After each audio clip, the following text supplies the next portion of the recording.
Hello students, मेरा नाम doctor Gajendra पुरोहित और आप देख रहे हैं हमारा यूट्यूब चैनल स्टूडेंट। आज मैं आपके सामने matrix representation of linear transformation पढ़ाने वाला हूं।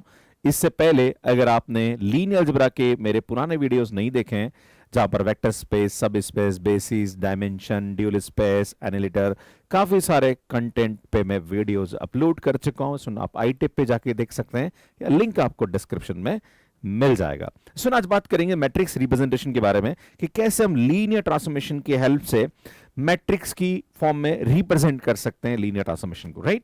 तो सुन, शुरू करते हैं।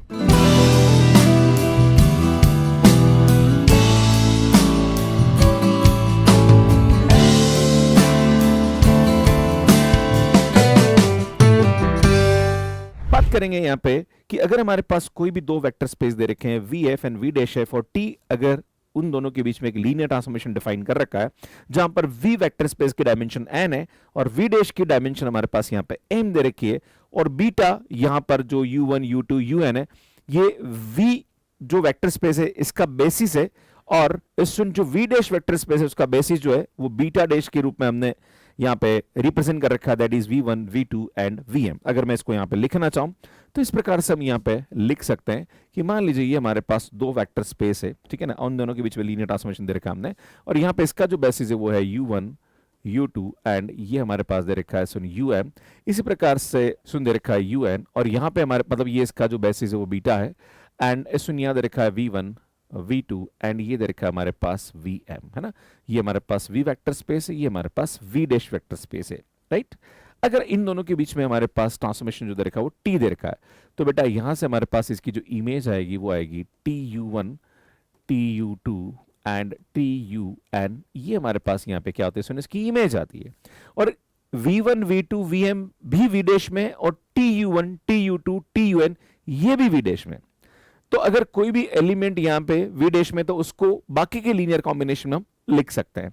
तो अगर मैं यहाँ पे लिखना चाहूं कि that is T U one, तो यार यहाँ पे क्या आएगा, सुन alpha one one V one आएगा, alpha two one V two आएगा, इस तरह से ये चलता रहेगा, तो alpha M one V M आएगा। इसी प्रकार से हम अगर टी यू टू को लिखें तो u2 को भी इन सब के लीनियर कॉम्बिनेशन में लिखा जा सकता है, दैट इज अल्फा यहाँ पे आएगा 1 2 v1 एंड अल्फा 2 2 v2, है ना, ये चलता रहेगा, एंड ये आएगा सुन अल्फा m2 vm आएगा।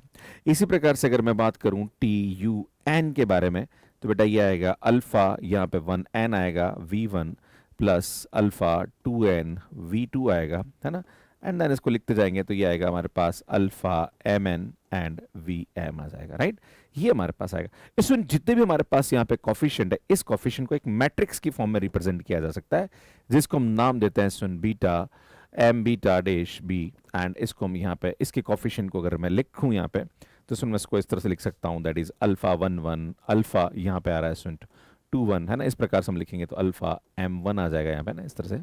इसी प्रकार से अगर मैं इसको लिखूं तो ये आएगा अल्फा यहाँ पे 1 2 है, अल्फा 2 2 है, एंड ये आएगा सुन अल्फा m2 आ जाएगा। इस प्रकार से अगर मैं इसकी बात करूं तो alpha 1n and alpha 2n, and ये आएगा अल्फा mn, और ये हमारे पास एक प्रकार की m क्रॉस n की मैट्रिक्स होती है, पर इसका ट्रांसपोज जो होता है वो इसका मैट्रिक्स रिप्रेजेंटेशन कहलाता है। मतलब जो भी हमारे पास यहाँ पे कोफिशिएंट मैट्रिक्स है उसको यहाँ लिखते हैं और उसका हम ट्रांसपोज लेते हैं, तो ये हमारे पास इस लीनियर ट्रांसफॉर्मेशन का मैट्रिक्स रिप्रेजेंटेशन कहलाता है। अगर मैं इसको ऐसा भी लिखना चाहूं तो सुनिए आएगा बीटा डैश बी, तो यार अगर मैं इसका ट्रांसपोज लूंगा तो अल्फा 1 1 अल्फा 1 2 अल्फा 1 n हो जाएगा, फिर इसी प्रकार से अल्फा 2 1 अल्फा 2 2, एंड ये आएगा हमारे पास यहाँ पे अल्फा 2n।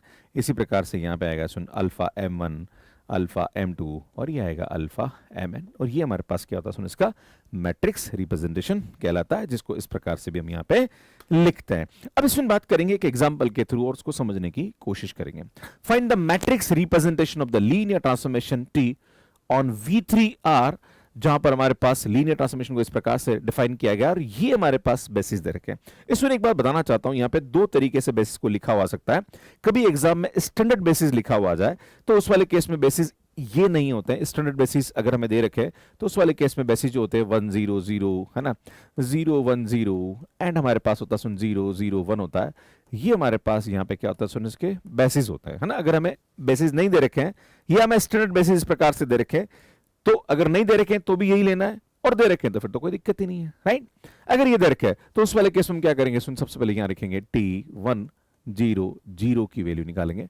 बेटा जहां पर भी ये ट्रांसफॉर्मेशन दे रहा है इसमें x की जगह 1, बाकी सबकी जगह 0 0 रख दीजिए, तो ये आएगा 0 1 एंड सुन यहाँ पे हमारे पास 3 आ जाएगा। इसी प्रकार से अगर मैं लिखूं यहाँ पे t0 1 0 की बात करें तो सुन जहां पर भी y वहां पे 1 रख देंगे, बाकी सब जगह हमारे पास यहाँ पे क्या आ जाएगा, सुनिए 0 आ जाएगा। इसी प्रकार से अगर मैं t0 0 1 की बात करूं तो सुन यहाँ पे क्या आएगा, जहां पर भी x है y वहां 0 और z की जगह 1 रखना है, तो सुनिए आएगा 1,0,0 आ जाएगा। अगर मैं इसको इन बेसिस के लीनियर कॉम्बिनेशन में लिखूं तो इसको इजीली लिखा जा सकता है। देखो x कोऑर्डिनेट 0 है तो x वाले के साथ यहाँ पे क्या जाएगा, सुन ये हो जाएगा, प्लस ये 1 है तो सुन 0 1 0 आएगा, प्लस 3 0 0 1 आ जाएगा। इसी प्रकार से मैं अगर इसको लिखूं तो 2 यहाँ पे चूंकि x कोऑर्डिनेट आ रहा है हमारे पास, y भी आ रहा है तो y वाला बेसिस लेंगे, सुन z नहीं आ रहा है तो ये 0 हो जाएगा, है ना, ठीक है। इसी प्रकार से अगर मैं इसको लिखूं तो ये आएगा 1 1 0 0, ये सुन ये 0 है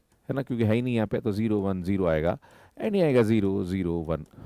तो सुन हमारे पास यहाँ पे मैट्रिक्स रिप्रेजेंटेशन जो होगा उसको m से या s से डिनोट कर सकते हैं, तो ये आएगा, सुन इसके जो कोफिशिएंट है उसको हम यहाँ पे लिखेंगे, तो सुन इसके जो कोफिशिएंट है ये ना, इसको हम ऐसे लिखते हैं, कैसे लिखते हैं, सुन 0 1 एंड 3, फिर ये आएगा हमारे पास ये, है ना, तो बेटा ये लिखते हैं 2 -4 0 एंड, क्योंकि ट्रांसपोज होता है ना भैया, ये हमारे पास यहाँ पे क्या आता है, इसका मैट्रिक्स रिप्रेजेंटेशन हो जाता है। और अगर हम सीधा सीधा भी लिखें तो अगर आप यहाँ पे देखो इसका x का कोफिशिएंट यहाँ पे 0 आ रहा है, देखो है ना, इसमें यहाँ पे 1 आ रहा है और यहाँ पे 3 आ रहा है, तो 0 1 3 है ना, इस तरह से आएगा। फिर y का कोफिशिएंट यहाँ देखेंगे तो 2 आ रहा है, यहाँ पे y का कोफिशिएंट -4 आ रहा है, यहाँ पे 0 आ रहा है, तो 2 -4 0 है ना, ऐसा हम इजीली यहाँ पे लिख सकते हैं। पर सुनिए कब होता है, जब स्टैंडर्ड बेसिस गिवन है। पर अगर हमारे पास स्टैंडर्ड बेसिस की जगह दूसरा बेसिस आ जाए तो भैया थोड़ी सी तकलीफ हमारी बढ़ जाती है। तो वो तकलीफ बढ़ती है तो उस तकलीफ को हम कैसे यहाँ पे झेलेंगे और क्वेश्चन को करेंगे, ये मैं आपको समझाने की कोशिश करता हूं। अब इसमें ध्यान दीजिएगा, हमारे पास बेसिस ये दे रखे हैं, तो अगर ये बेसिस दे रखे तो टेंशन लेने की जरूरत नहीं है, भैया ये रख दो, है ना। क्या करेंगे, सुन जहां पर भी एक्स वाई जेड है वहां 1 1 रखेंगे, जैसे 1 1 रखेंगे तो बेटा ये आएगा हमारे पास 3 -3 3 आ जाएगा। अब हम जानते हैं, सुन इसको इसके लीनियर कॉम्बिनेशन में लिखता है ना, तो हम क्या करेंगे, सुन ये लिखूंगा अल्फा 1 1 1 1 एंड बीटा 1, इस सुन ये आएगा हमारे पास 1 1 0 प्लस गामा 1, इस सुन ये आएगा 1 0 0। अब ध्यान दीजिएगा, अब इसकी इक्वेशन बनाते हैं, तो देखो कैसे बनाते हैं, सुन पहले वाला अल्फा 1 है ना, देखो 1 आ रहा है यहाँ पे, सुन यहाँ पे बीटा 1 है ना, और यहाँ इसका पहला एलिमेंट गामा 1 है और ये इसके पहले एलिमेंट के बराबर होगा 3। अब देखो इसका सेकंड वाला एलिमेंट बेटा अल्फा 1, बेटा यहाँ पे सेकंड वाला एलिमेंट बीटा 1 और यहाँ पे सेकंड वाला एलिमेंट 0 है, तो बेटा ये 0 हो जाएगा हमारे पास, है ना, इज इक्वल टू हमारे पास यहाँ पे क्या आएगा, सुन -3 आएगा। इसी प्रकार से यहाँ पे देखेंगे तो अल्फा 1 है, सुन यहाँ पे हमारे पास क्या आ रहा है, 0 आ रहा है ना, और यहाँ पे भी 0 आ रहा है, बेटा यहाँ से हमारे पास इसकी वैल्यू क्या आ रही है, सुन देखिए आप 3 आ रही है ना। तो अगर आप देखेंगे तो अल्फा 1 की वैल्यू 3 आ रही है, ये अल्फा 1 3 रखेंगे तो सुन यहाँ से बीटा 1 की वैल्यू क्या आ जाएगी, यहाँ पे -6 आ जाएगी। एंड सुन ये अल्फा 1 और बीटा 1 रखेंगे तो 3 -6 तो -3 और उधर गया तो सुन गामा 1 की वैल्यू क्या आ जाएगी, 6 आ जाएगी। सुन ये सब वैल्यू उठा के आप यहाँ रख देंगे तो ये आएगा हमारे पास अल्फा 1 की वैल्यू हमारे पास क्या आ रही है, सुन 3 आ रहा एंड देन आ रहा 1 1 1, बीटा 1 हमारे पास यहाँ पे क्या आ रहा है, सुन -6 आ रहा 1 1 एंड 0 एंड गामा 1 की वैल्यू हमारे पास क्या आ रही है, सुन 6 1 0 0 आ जाएगा, राइट। तो इस प्रकार से यहाँ पे हम इसको लिखते हैं। अब नेक्स्ट पकड़ते हैं, सुन यहाँ पे है ना, अगला हमारे पास क्या दे रखा है, सुन ये दे रखा है, अगला हमारे पास क्या दैट इज टी, नेक्स्ट हमारे पास यहाँ पे दैट इज 1 1 एंड 0। बेटा 1 1 0 उठा के यहाँ रख दीजिए ना, जैसे आप यहाँ रखेंगे तो बेटा यहाँ से हमारे पास इसकी वैल्यू क्या आएगी, ध्यान दीजिएगा, जहाँ पर भी x है वहाँ पे 1, y है वहाँ पे हमारे पास क्या दे रखा है, सुन वैल्यू रखेंगे तो सुन यहाँ पे हमारे पास क्या है, ध्यान दीजिएगा, ये आएगा 2 एंड आई थिंक यहाँ पे x की जगह 1 और y की जगह तो सुन ये -3 आएगा, है ना, क्योंकि यहाँ पे जहाँ पर भी y वहाँ पे 1 रखेंगे और z तो 0 आ रहा है, राइट। एंड x की जगह हमारे पास यहाँ 1 रखेंगे तो बेटा ये 3 आ जाएगा। तो अगेन हम यहाँ पे क्या करेंगे, वही अल्फा 1 ये अल्फा 2 हो जाएगा ना, तो यहाँ पे आएगा 1 1 1 प्लस बीटा 2, है ना, 1 1 0 प्लस गामा 2 सुन 1 0 0, है ना। बस यहाँ पे ये वैल्यू चेंज होगी, तो ये वैल्यू चेंज होगी तो भैया यहाँ पे क्या चेंज आएगा, भैया ये कहानी चेंज आएगी बस, है ना भैया ये कहानी चेंज आएगी ना। इसकी जगह हमारे पास क्या आएगा, सुन ये आएगा अल्फा 2 बीटा 2, ये आएगा ये आएगा ये आएगा एंड ये आएगा, और इसकी जगह हमारे पास यहाँ पे क्या वैल्यू है, सुन बेटा बराबर 2 आ रहा, ये बराबर -3 आ रहा और ये बराबर हमारे पास क्या आ रहा, सुन 3 आ रहा। तो अगर आप देखेंगे तो अल्फा 2 की वैल्यू 3 और ये 3 उठा के रखेंगे तो बीटा 2 हमारे पास -6 आ रहा और 3 -6 रखेंगे -3, तो बेटा गामा 2 हमारे पास यहाँ पे क्या जाएगा 5 आ जाएगा। सुन ये वैल्यू उठा के यहाँ रख देंगे तो यार भैया हमारे पास यहाँ पे क्या आएगा, ध्यान दीजिएगा, अल्फा 2 की वैल्यू हमारे पास क्या है सुन 3, ये आएगा 1 1 1 एंड ये आएगा सुन माइनस का 6 दैट इज 1 1 0 एंड सुन यहाँ पे आएगा ये 5, तो ये आएगा 5 1 0 0 आ जाएगा। इसी प्रकार से अब यहाँ रखेंगे सुन, यहाँ पे ध्यान दीजिएगा, तो ये रखेंगे तो हमारे पास क्या आएगा सुन टी एंड ये आएगा 1 0 0, तो बेटा जहाँ पर भी x है वहाँ पे 1 रखेंगे तो बेटा ये 0 आएगा, ये 1 आएगा और ये हमारे पास 3 आ जाएगा, राइट। अगेन हम क्या करेंगे सुन, यहाँ पे वही अल्फा 3 1 1 1 है ना, प्लस बीटा 3 ये आएगा 1 1 0 and soon gamma 3 that is 1 0 0 है ना। तो बेटा यहाँ वैल्यू चेंज हो जाएगी हमारे पास, क्या वैल्यू चेंज होगी भैया, ध्यान दीजिएगा, ये वैल्यू हमारे पास चेंज हो गई है ना, ये वैल्यू चेंज होगी और ये हमारे पास यहाँ पे क्या आएगा सुन अल्फा 3 हो जाएगा, है ना। ध्यान दीजिएगा, मैं इसको लिख देता हूँ सुन, ये आएगा हमारे पास अल्फा 3, ये अल्फा 3 गामा 3 है ना, ये सुनिए 3 3 आ जाएगा और यहाँ से हमारे पास जो वैल्यू आएगी वो क्या आएगी सुन, ध्यान दीजिएगा 0 1 एंड 3 आएगा। तो बेटा यहाँ से अगर आप देखेंगे तो अल्फा 3 की वैल्यू 3 आ रही है, तो सुन ये वैल्यू उठा के यहाँ रखेंगे तो बीटा 3 जो आएगा वो हमारे पास यहाँ पे क्या है सुन 3 रखेंगे तो ये माइनस का 2 आ जाएगा और ये रखे 3 - 2, तो 3 - 2 रखेंगे तो ये आएगा 1, तो सुन गामा 3 की जो वैल्यू आएगी वो माइनस का 1 आ जाएगी। सुन ये वैल्यू उठा के यहाँ रख दीजिए, जैसी वैल्यू उठा के यहाँ रखेंगे तो बेटा ये आएगा हमारे पास 3 1 1 1 एंड यहाँ पे हमारे पास आएगा सुन माइनस का 2 दैट इज 1 1 0 एंड सुन ये आएगा माइनस का 1 एंड 1 0 0। अब सुन इसकी कोफिशिएंट मैट्रिक्स बना दीजिए, है ना। जैसे कोफिशिएंट मैट्रिक्स बनाएंगे तो इसका मैट्रिक्स रिप्रेजेंटेशन आ जाएगा, है ना। तो बेटा कोफिशिएंट मैट्रिक्स क्या है, ध्यान दीजिएगा, ये एंड ये, इसको ऐसे लिखेंगे दैट इज 3 - 6 एंड 6 आएगा, देन ये 3 - 6 एंड 5 दैट इज 3 - 6 एंड 5 आ जाएगा एंड देन ये आएगा सुन 3 - 2 एंड -1।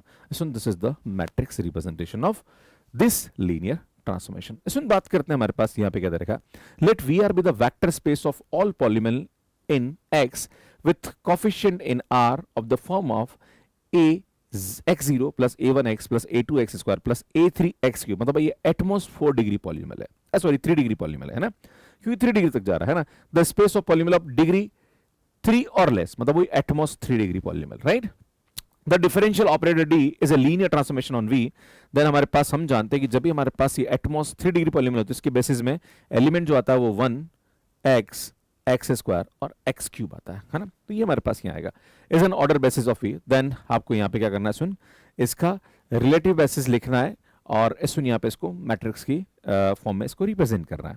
तो जब भी इस प्रकार का प्रश्न आता है तो सुन मैं आपको ट्रिक समझाऊंगा, ट्रिक से बहुत इजीली समझ में आएगा। सुन आपको क्या करना है, चूंकि हमारे पास जो वेक्टर स्पेस दे रखा है वो हमारे पास वी और आर है और एटमोस्ट 3 डिग्री पॉलीनोमियल है, तो सुन यहाँ पे हमारे पास इस तरह से हम इसको लिखें तो ये हमारे पास ये आएगा सुन p3x, ध्यान दीजिएगा, इसको मैं ऐसा एटमोस्ट 3 डिग्री पॉलीनोमियल को ये ऐसा लिखता है ना बेटा, ये p3x है, p3x जा रहा है ना, चूंकि हमारे पास यहाँ पे दूसरा वाला जो वेक्टर स्पेस है वो भी हमारे पास p3xe, मतलब एटमोस्ट 3 डिग्री पॉलीनोमियल वाला ये।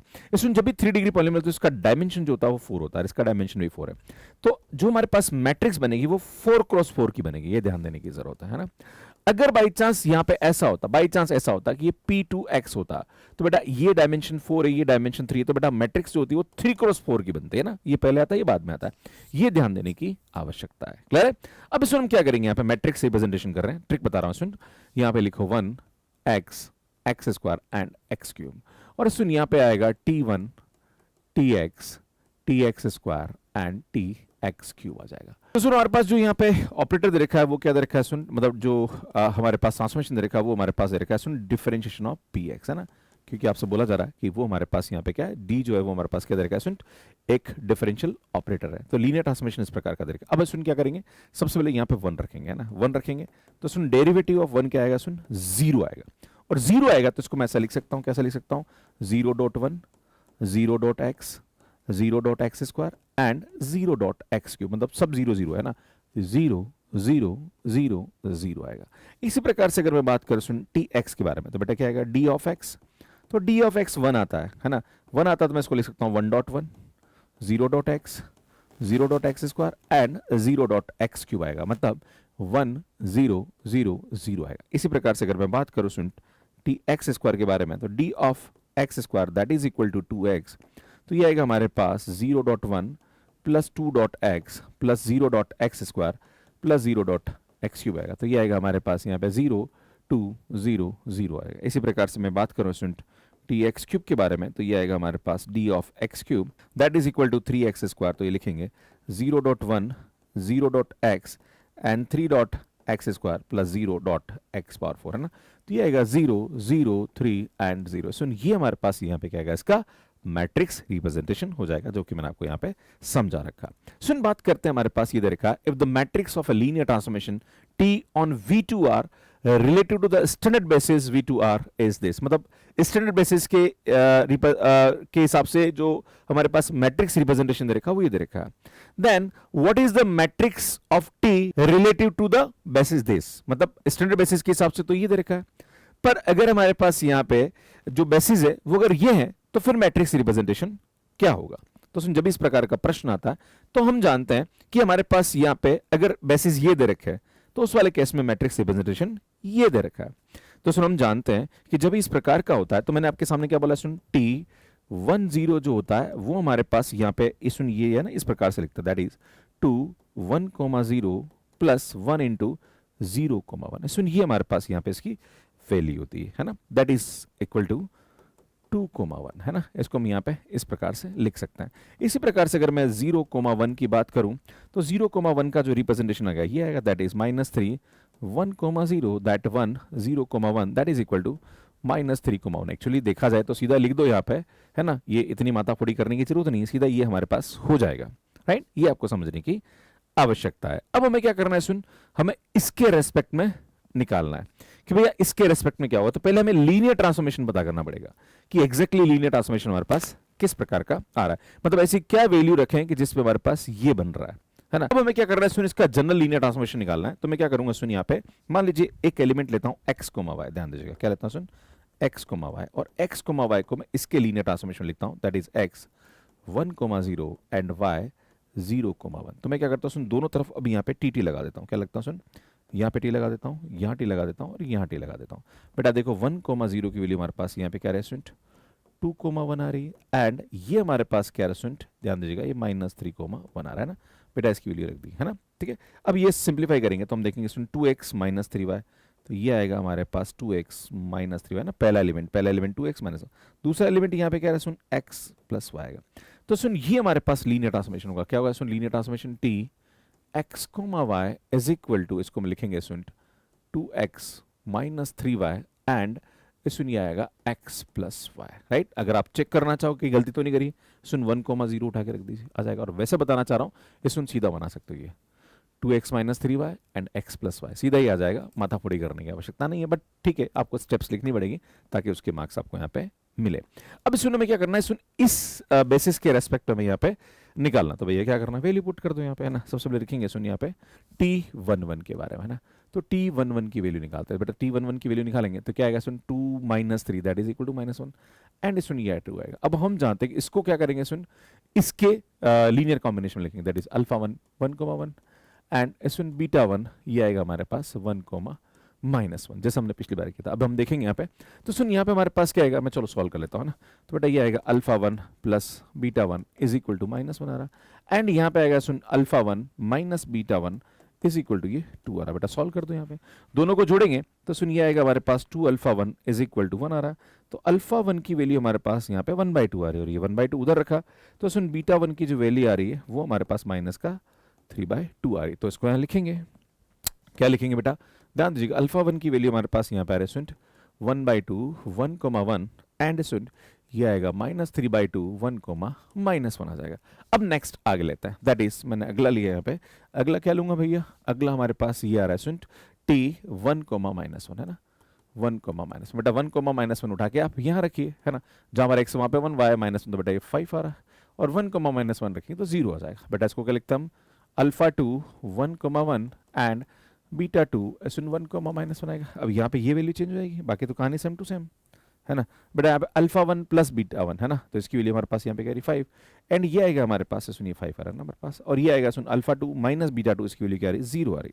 सॉल्व करो तो सुनिए आएगा हमारे पास 2α1 इज इक्वल टू 5, तो α1 की वैल्यू हमारे पास क्या आ रही है सुन 5/2, तो ये 5/2 रखोगे तो सुन β1 की वैल्यू भी हमारे पास 5/2 आ जाएगी। इसको रखेंगे तो ये आएगा हमारे पास यहाँ पे 5/2 that is 1, 1 and 5/2 that is 1 comma -1 आ जाएगा। अब सुन क्या करेंगे, इसका मैट्रिक्स रिप्रेजेंटेशन निकाल लेंगे, राइट। तो मैट्रिक्स को कैसे रिप्रेजेंट करेंगे, सुन यहाँ पे टी है ना, और यहाँ पे जिसके भी रेस्पेक्ट में आप लिखना चाह रहे हैं, चलो सीधा मैट्रिक्स ही लिखो यहाँ पे, है ना। वैसे टी बीटा डैश हो जाएगा यहाँ पे, पर ठीक है, हम इसको लिखना चाहें तो ऐसे लिख सकते हैं बेटा, यहाँ पे 1/2 है ये, है ना, याद है ना, ये जो आएगा ना, ये ऐसे लिखेंगे ना बेटा, ये जो वैल्यू होगी ना, ये हम ऐसे लिखेंगे, और ये आएगा हमारे पास 5/2 एंड 5/2। ये हमारे पास क्या होगा, सुन इसका मैट्रिक्स रिप्रेजेंटेशन कहलाएगा। क्लियर है। तो इस प्रकार से हम यहाँ पे, और इसके रिलेटिव बेसिस हो जाएंगे यहाँ पे। तो सुन इस प्रकार से इस क्वेश्चन को यहाँ पे सॉल्व करते हैं, मुझे लगता है चीजें आपको समझ में आ गई होगी। अब सुन नेक्स्ट क्वेश्चन देखिए क्या बोल रहा है, लेट v2 to v3 with the linear transformation define on this. बेटा ये हमारे पास दे रखा है, जहां पर e1 e2 हमारे पास इसका बेसिस दे रखा है ये, और इसका बेसिस दे रखा है ये, और ये दोनों ही स्टैंडर्ड बेसिस है। तो आपसे पूछा जा रहा है कि भैया यहाँ पे इसका मैट्रिक्स रिप्रेजेंटेशन क्या होगा। तो सुन मैं आपके सामने पहले बता दूं कि बेटा ये 3 है और ये 2 है, तो जो हमारे पास मैट्रिक्स रिप्रेजेंटेशन होगा वो 3x2 की मैट्रिक्स बनेगी, है ना। क्या बनेगी भैया, 3x2 की मैट्रिक्स बनेगी। ये आपको समझने की आवश्यकता है। अब इसमें हमारे पास जो बेसिस दे रखा है वो हमारे पास क्या दे रखा है, इसमें e1 e2 दे रखा है, और ये दे रखा है e1 डैश e2 डैश, और जब भी स्टैंडर्ड बेसिस दे रखा है तो आपको ज्यादा माथापड़ी करने की आवश्यकता नहीं है ना। ये हमारे पास बनेगा एक्चुअली 3x2 की मैट्रिक्स बनेगी। तो सुन यहाँ पे हम सबसे पहले बात करेंगे t 1,0 है ना बेटा, ये इसका 1,0 स्टैंडर्ड बेसिस आएगा। ये 1,0 रखेंगे तो बेटा जहां पर भी x है वहां पे 1, y की जगह 0, 1 2 एंड 0 होगा, तो बेटा ये आएगा 1 2 एंड 0 हो जाएगा। फिर नेक्स्ट रखेंगे सुन t 0,1 रखो यहाँ पे, तो बेटा आएगा हमारे पास 1 -1 एंड 7 आ जाएगा, दैट इज 1 -1 एंड 7। तो बेटा ये हमारे पास यहाँ पे क्या आएगा, इसका मैट्रिक्स रिप्रेजेंटेशन आ जाएगा। इस तरह से हम यहाँ पे क्वेश्चन को सॉल्व कर सकते हैं। तो मुझे लगता है कि चीजें आपको समझ में आ गई होगी। अगर आप CSIR NET GATE IIT JAM CUTPG या किसी भी कॉम्पिटिटिव एग्जाम की तैयारी कर रहे हैं जहां पर हायर मैथमेटिक्स पूछा जाता, तो ये सीरीज आपके लिए बहुत ही हेल्पफुल है। स्टूडेंट अगर आप बीटेक कर रहे हैं या BSc कर रहे हैं तो आपके सिलेबस में भी लीनियर अलजेब्रा होगा, जहां पर इंपॉर्टेंट क्वेश्चंस एग्जाम में पूछे जाते हैं। तो यहाँ बकायदा मैंने थ्योरम के प्रूफ्स और अच्छे तरीके से चीजों को समझाया। अगर आप हमारे कोर्सेज को लेना चाहते हैं जो कि आपके कॉम्पिटिटिव एग्जाम्स के लिए बहुत ही हेल्पफुल है, तो आप हमारा मैथ्स केयर ऐप डाउनलोड कर लीजिए, जो कि एंड्रॉइड एंड iOS पर अवेलेबल है। सुन कैसे मैथ्स केयर ऐप पे सब्सक्रिप्शन लेना, इसका वीडियो आप यहाँ पे जाके देख सकते हैं। बाकी हमारी जो लीनियर अलजेब्रा की पुरानी प्लेलिस्ट है जिसमें हमने हर चीज यहाँ पे अपलोड कर रखी, वो आप यहाँ जाके देख सकते हैं। यहाँ जाके चैनल को सब्सक्राइब कर सकते हैं। धन्यवाद।